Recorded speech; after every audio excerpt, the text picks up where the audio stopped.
Hello दोस्तों, English प्रोनेंस का online class में आपका स्वागत है। आज हम आपको रिमूव टू के बारे में बताएंगे। रिमूव टू जिसे रिमूवल ऑफ टू भी कहते हैं। रिमूव टू एक टॉपिक है ग्रामर का, ट्रांसफॉर्मेशन ऑफ सेंटेंस।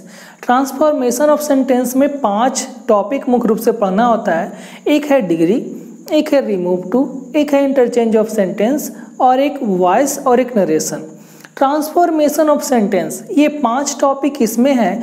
इसका मतलब क्या होता है? ये पांचों जो टॉपिक हमने आपको बताया, डिग्री हो, रिमूव टू हो, इंटरचेंज ऑफ सेंटेंस हो, वॉइस हो, नरेशन हो, ये पांचों में खासियत ये है कि एक रूप से दूसरे रूप में बदलता है, लेकिन अर्थ में परिवर्तन नहीं होता है।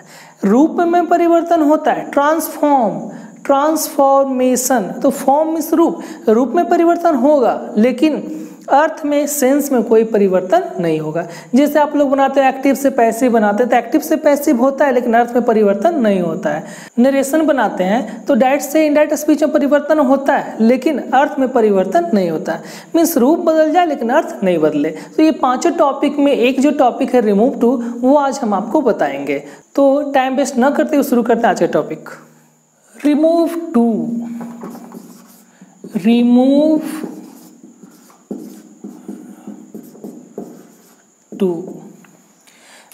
टू, इसको एक और नाम से हम बुलाते हैं removal of too. Removal of too. अब देखिए इसमें क्या होगा, पहले हम इसको समझ लेते हैं। ये है क्या, ये कहते कैसे, क्या है टॉपिक, इसका मतलब क्या होता है। तो आपको बता दें, रिमूव मीन्स होता है हटाना। इसी का एक नॉन है रिमूवल, ठीक है। तो रिमूव मीन्स हटाना। अब किसको हटाना? टू को हटाना। टू मीन्स क्या होता है? तो टू मीन्स होता है भी या आवश्यकता से अधिक। आवश्यकता से अधिक, ये 2 अर्थ होता है किसका? टू का। और ये जो है वो एक एडवर्ब का काम करता है, यानी इस टू को हटाना है। तो टू को ऐसे ही नहीं हटा देना है, टू को हटाना है लेकिन वाक्य के अर्थ में बिना परिवर्तन किए हुए। कहने का मतलब वाक्य से टू भी हट जाए और अर्थ में परिवर्तन भी ना हो। ये जो पूरा जो पढ़ना है, इस तरह के जो प्रक्रिया होते हैं, इस तरह के जो नियम होंगे, वो किसमें पढ़ना होगा? Remove to.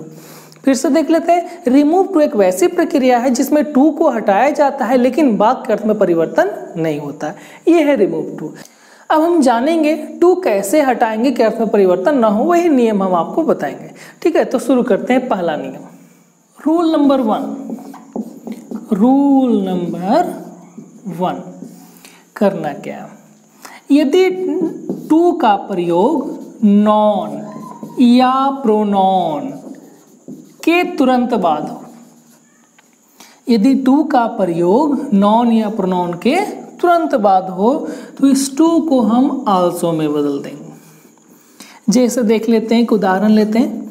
जैसे cotton is grown in India to.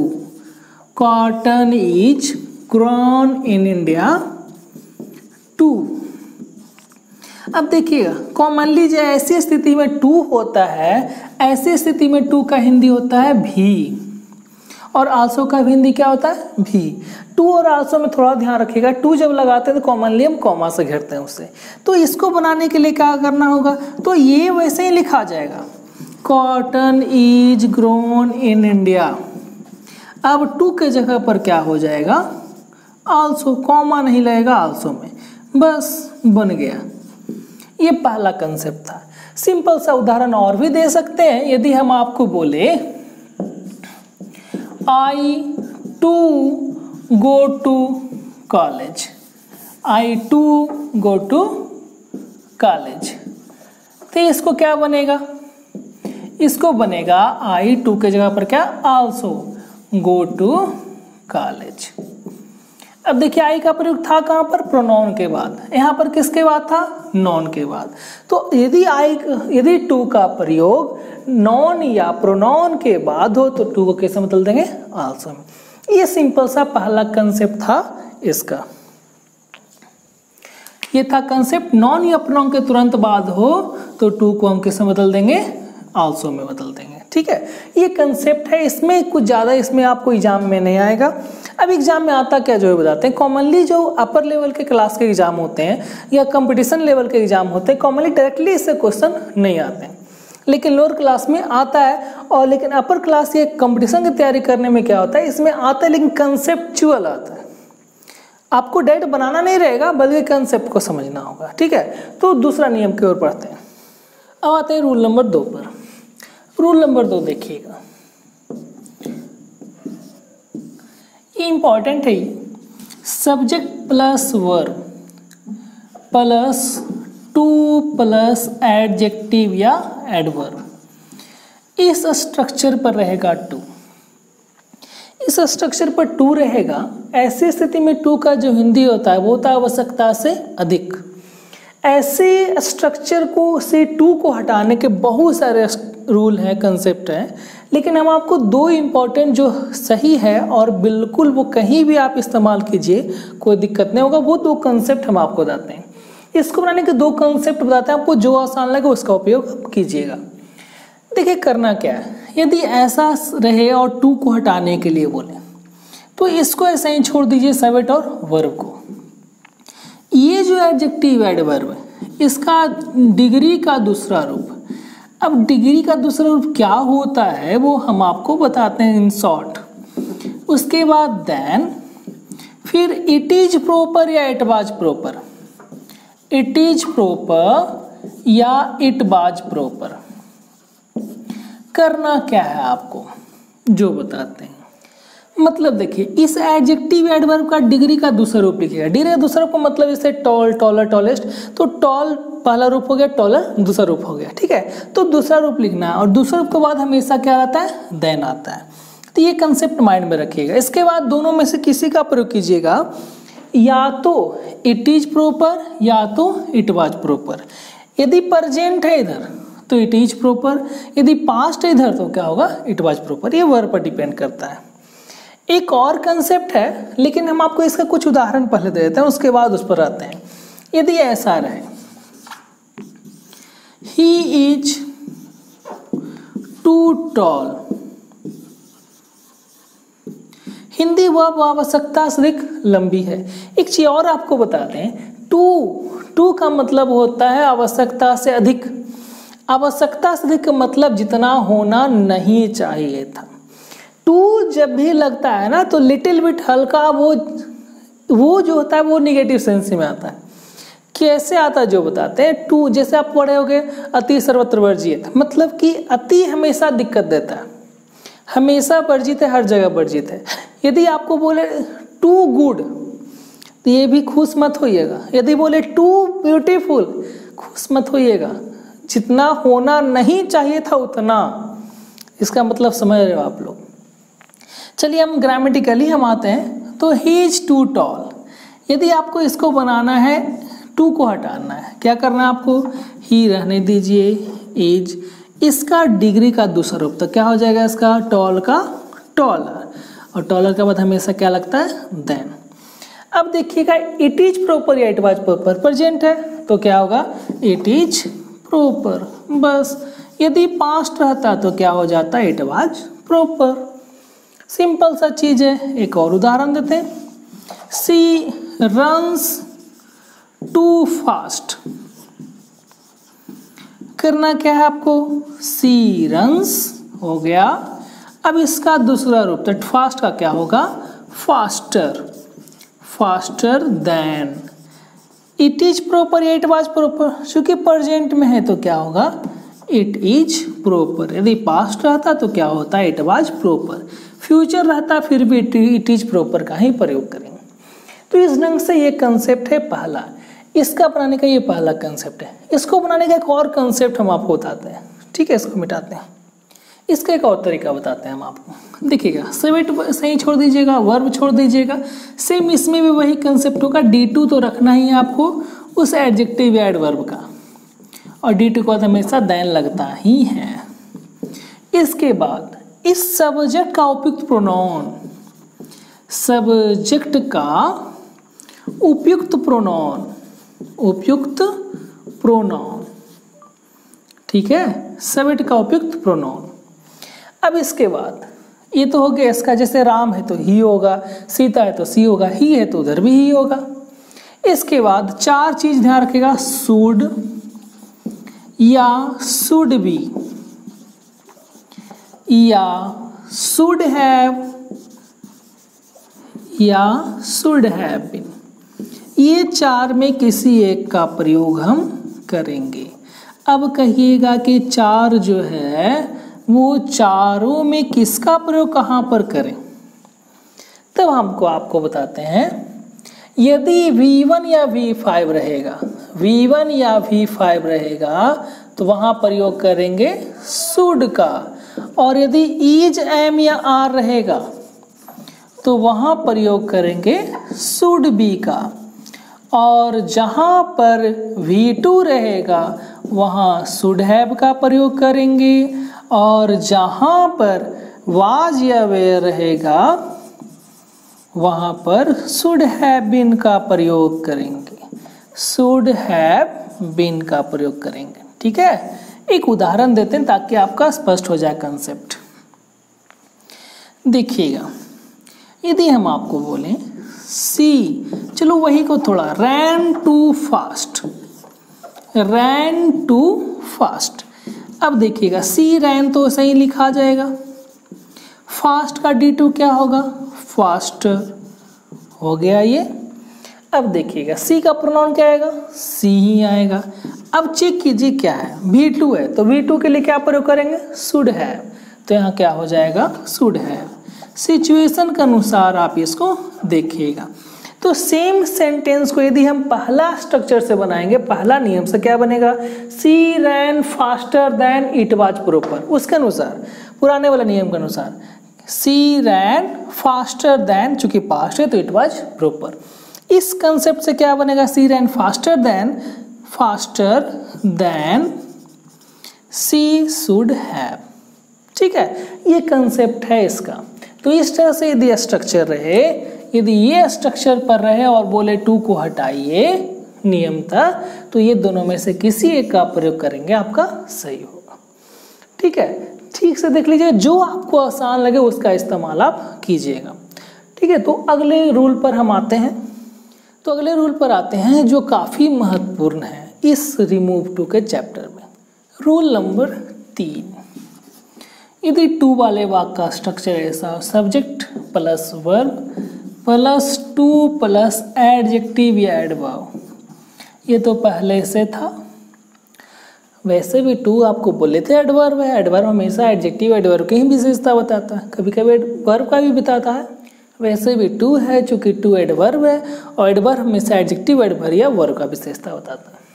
ये तो स्ट्रक्चर पुराने जैसे। यदि इसके बाद कोई इन्फिनिटिव हो, इन्फिनिटिव मतलब क्या, इन्फिनिटिव कॉमनली जो होता है वो 2 प्लस V1 होता है। इन्फिनिटिव V1 भी होता है, लेकिन कॉमनली इन्फिनिटिव जो होता है वो 2 प्लस V1 होता है। अब इसको कैसे बनाएंगे, करना क्या, सब्जेक्ट वर्ब 2 को बदल के कर दीजिएगा सो। ठीक है, 2 के जगह पर क्या कीजिएगा, सो, इसके जगह पर सो। वही एडजेक्टिव एडवर्ब लिखिएगा प्लस दैट। यहाँ तक तो क्लियर हो गया आपका। 2 को किससे बदलना है, सो में। ध्यान रखिएगा, ऐसे जब सेंटेंस रहेगा इसको 2 क्लॉज में तोड़ दीजिएगा, एक दैट के पहले आएगा, एक दैट के बाद आएगा। दैट के पहले तो जो शुरू में रहेगा वही आएगा। अब दैट के बाद, तो दैट के बाद इसके लिए एक सेंटेंस, एक क्लॉज बनेगा। अब देख लीजिएगा इसका सब्जेक्ट है कौन, ये कंफर्म ध्यान रखिएगा, इसका सब्जेक्ट है कौन। यदि सब्जेक्ट इसका ये है तो इसी का प्रोनाउन इस्तेमाल कीजिएगा, यानी कि इन्फिनिटिव का उपयुक्त प्रोनाउन, उपयुक्त सब्जेक्ट। ठीक है, ये इन्फिनिटिव का देख लीजिएगा उपयुक्त सब्जेक्ट कौन है। उसके बाद कैन नॉट या कुड नॉट, कैन नॉट या could not plus infinitive. Infinitive ध्यान रखिएगा, यहाँ पर जो इन्फिनिटिव होगा सिर्फ B1 होगा, क्योंकि मॉडल ऑक्सिलरी वर्ब के बाद जब इन्फिनिटिव का प्रयोग होता है तो 2 नहीं रहता है। तो फिर से देख लेते हैं इसको, सब्जेक्ट वर्ब 2 एडजेक्टिव एडवर्ब, इसको सेम में से लिख दिए, सिर्फ टू के जगह पर शो कर दिए। अब देखिए इसमें दैट के पहले एक क्लॉज हो गया, दैट के बाद एक क्लॉज में एक सब्जेक्ट एक वर्ब होगा। तो इन्फिनेटिव का ऑब्जेक्ट सब्जेक्ट ये इंपॉर्टेंट है, ये समझ गए तो टोटल बन जाएगा। इन्फिनेटिव, ये इन्फिनेटिव है, देख लीजिए, चेक कर लीजिएगा इन्फिनेटिव का सब्जेक्ट कौन है। उसके बाद कैन नॉट या कुड नॉट, प्रेजेंट में है तो कैन नॉट, पास्ट में है तो कुड नॉट। फिर यही इन्फिनेटिव को लिखिएगा, लेकिन यहाँ पर टू को हटा दीजिएगा। अब एक चीज और इसी में हम आपको बता देती है, उन इन्फिनेटिव का सब्जेक्ट नहीं मिले यानी अपर्याप्त रहे, सब्जेक्ट ना रहे आपको, तो करना क्या है, अपने मन से वन या नन का प्रयोग कर दीजिएगा। यदि सब्जेक्ट ना मिले आपको, अस्पष्ट रहे, यदि अस्पष्ट रहे सब्जेक्ट, यदि आपको रहे नहीं मिल रहा है तो क्या कर दो, अपने मन से वन या नन लगाएंगे तो नॉट इधर नहीं लगाएंगे, इसका ख्याल रखिएगा। बस ये कंसेप्ट माइंड में कर लीजिए। अब इसका कुछ उदाहरण देते हैं ताकि ये समझ में आ जाए। थोड़ा कॉम्प्लिकेटेड हो गया हो लेकिन बड़ा इजीली है, आप एग्जाम्पल से समझो, इससे जल्दी और आसानी से समझ में आएगा। पहला उदाहरण देते हैं, he is too lazy to work, he is too lazy to work. शुरू में TOO होगा और बाद में TO होगा। अब इसका हिंदी पहले थोड़ा सा कर लेते हैं। ही इज टू लेजी, वह आवश्यकता से अधिक लेजी है, आलसी है। टू वर्क, क्या करने के लिए, काम करने के लिए। तो आलसी कौन है, सब्जेक्ट तो इसका यही है आपका, ये तो एक क्लॉज है ही।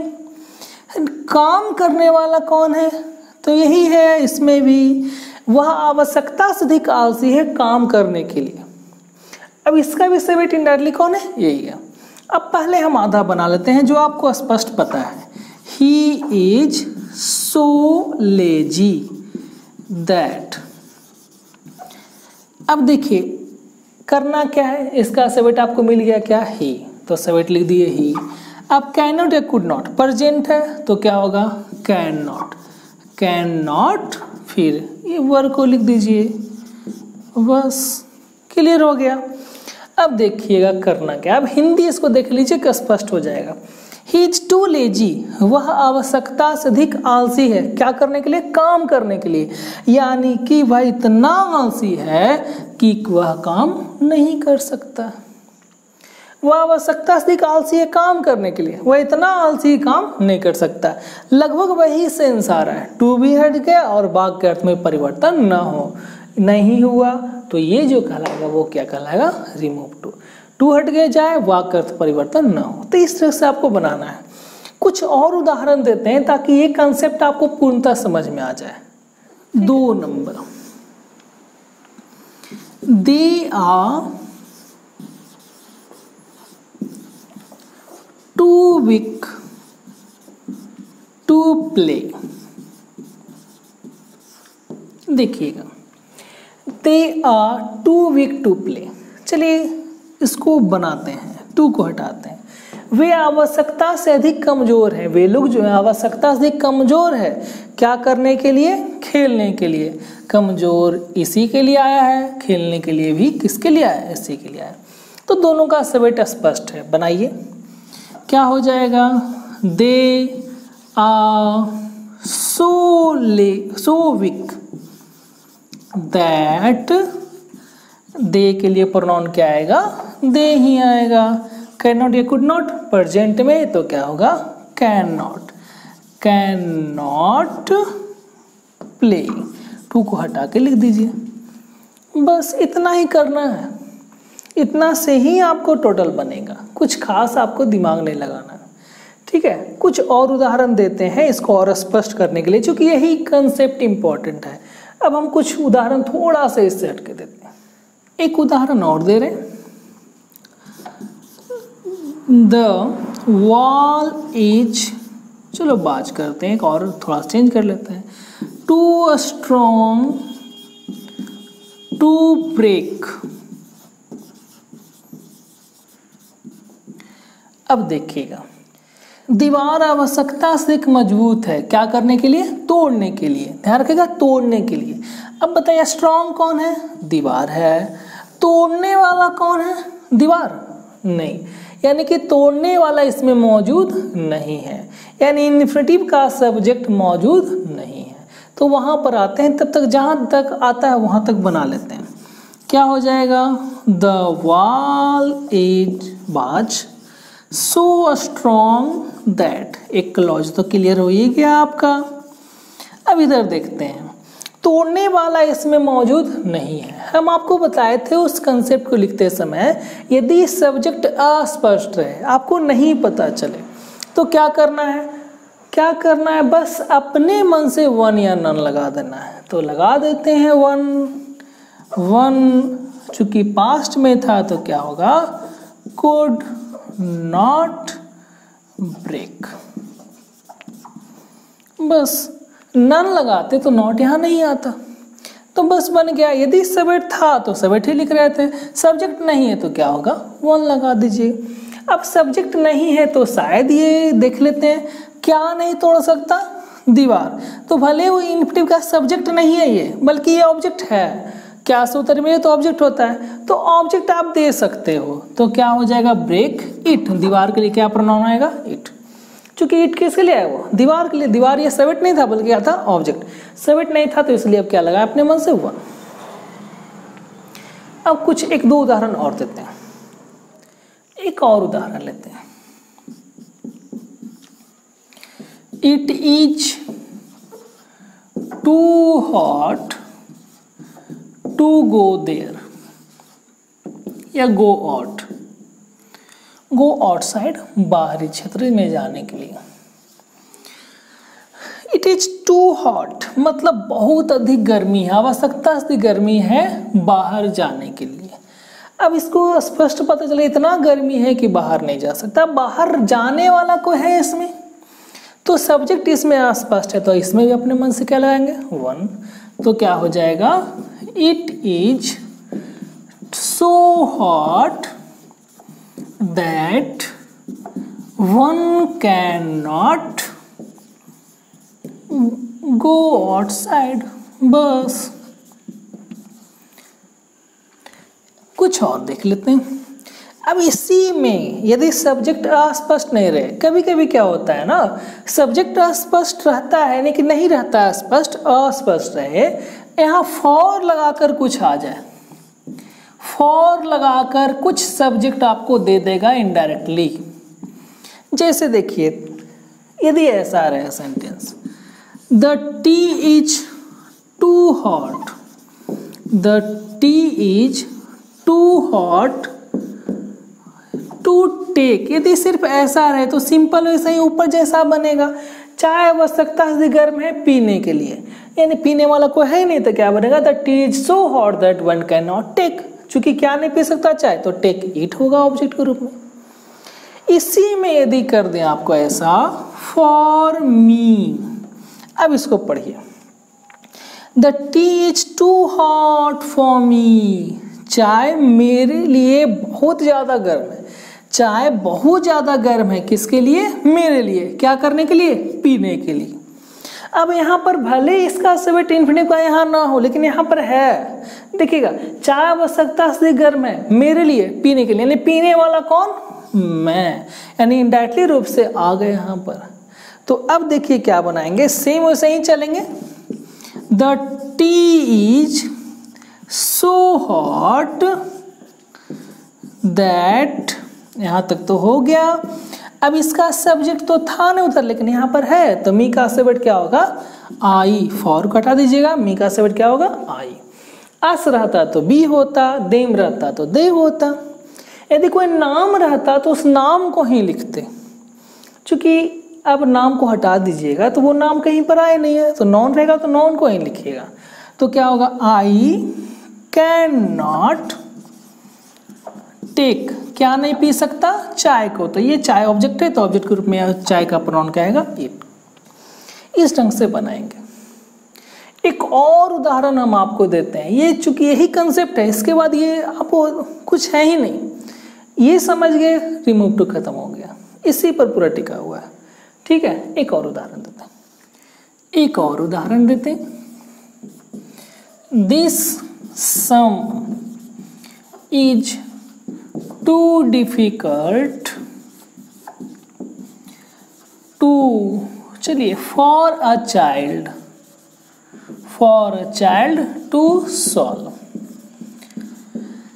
इसको देख लेते हैं, पहले हिंदी लेते हैं। सम जो है वो बहुत ज़्यादा डिफिकल्ट है, आवश्यकता से डिफिकल्ट है। किसके लिए? बच्चे के लिए। क्या करने के लिए? सोल्व करने के लिए।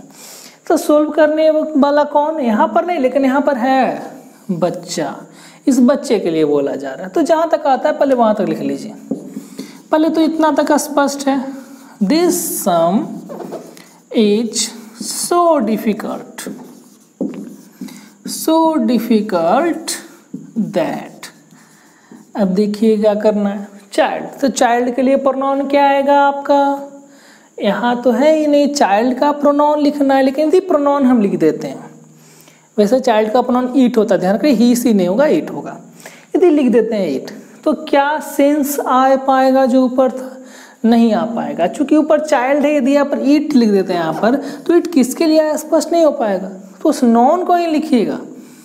अ चाइल्ड इज है तो क्या होगा? Can not solve.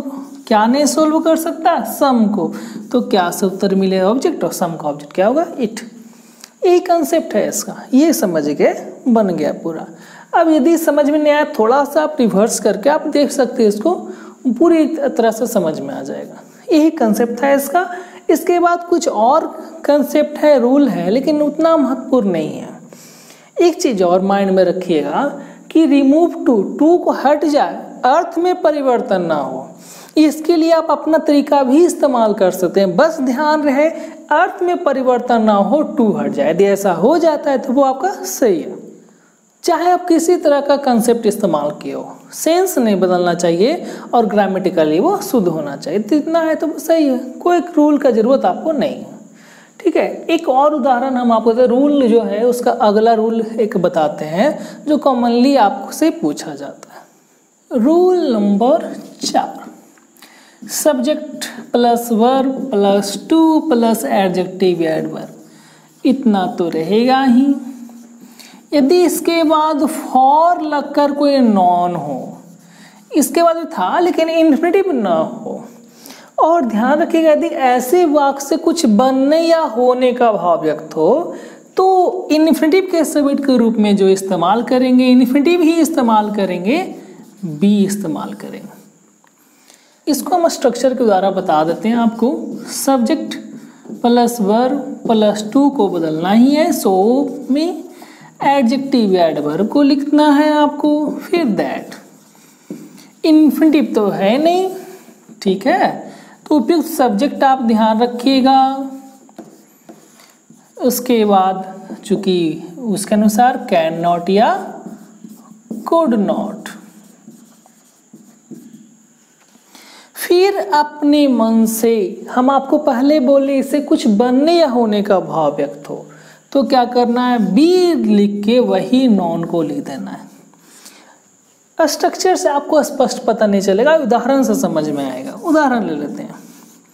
He is too dull for a cricketer, for a cricketer. अब देखिएगा, वह आवश्यकता से अधिक डल है, सुस्त है। किसके लिए? क्रिकेटर के लिए। यानी हम बोल सकते हैं वो इतना सुस्त है क्रिकेटर नहीं बन सकता। तो क्या बनेगा इसका? He is so dull that he can not be a cricketer. Be लगा देना, बी मतलब बनना या होना। क्लियर? एक और उदाहरण देते हैं। She is too honest to be a leader, to be a leader. अब इस कंसेप्ट को समझिएगा, आजकल के पॉलिटिक्स के लिए जरूरी है ये। शी इज टू ऑनेस्ट, वह आवश्यकता से एक ईमानदार है। टू बी अ लीडर यानी इसको कर सकते हैं फॉर अ लीडर, कंसेप्ट को क्लियर करने के लिए। शी इज टू ऑनेस्ट, वह आवश्यकता से एक ईमानदार है। क्या? किसके लिए? लीडर के लिए, यानी नेता के लिए। यानी वह इतना ईमानदार है कि नेता नहीं बन सकती। तो क्या हो जाएगा? She is so honest that she can not be a leader. ठीक है, ये क्लियर हो गया आपका। इस ढंग से रिमूव टू बनाएंगे, इससे ज़्यादा आपको इसमें मुख्य रूप से पढ़ना नहीं है। तो आशा करते हैं ये पूरा समझ में आपको आ गया होगा। इसके अलावा भी यदि आपको कुछ ऐसा मिले जिससे टू को हटाना है तो अपनी मन से अपनी इच्छा अनुसार आप उसे बदल सकते हो। बस ध्यान रहे अर्थ में परिवर्तन ना हो और वह सेंटेंस ग्रामेटिकली शुद्ध हो। यदि ऐसा कर पाते हैं तो इजीली बन जाएगा। जैसे एक उदाहरण देते हैं, यदि हम आपको बोले this horse is too a small for me, this horse is too a small for me या फॉर अस, यह जो घर है वो हमारे लिए बहुत ज़्यादा छोटा है। नहीं समझ में तो अपने मन से लिख सकते हैं ना, यह घर इतना छोटा है कि हम लोग नहीं रह सकते, इन्फिनिटिव नहीं है तो अपने मन से लीव लगा दीजिए, सेंस नहीं बदलना चाहिए। तो क्या हो जाएगा, this house is so small that we can not live. या फिर ऐसा the tea is too hot for me, चाय आवश्यकता से गर्म है मेरे लिए, तो क्या बनाएगा, the tea is too hot, मैं क्या नहीं कर सकता, मैं पी नहीं सकता, मैं टच नहीं कर सकता, कुछ भी आप बना दो सही होगा। टू हट जाए, वाक्य अर्थ में परिवर्तन ना हो, यदि ये कंसेप्ट अपनाते तो रिमूव टू में कभी कोई दिक्कत आपको नहीं होगा। तो आशा करते हैं पूरा समझ में आ गया होगा। यदि फिर भी कोई दिक्कत हो तो कमेंट बॉक्स में लिखिएगा, या फिर ऐप जो है इंग्लिश प्रोनंसिया द लर्निंग ऐप, उसे आप इंस्टॉल कर लीजिए, वहाँ पर डायरेक्ट आप मुझसे क्वेश्चन कर सकते हैं। ठीक है, तो मिलते हैं अगले वीडियो में, तब तक के लिए धन्यवाद।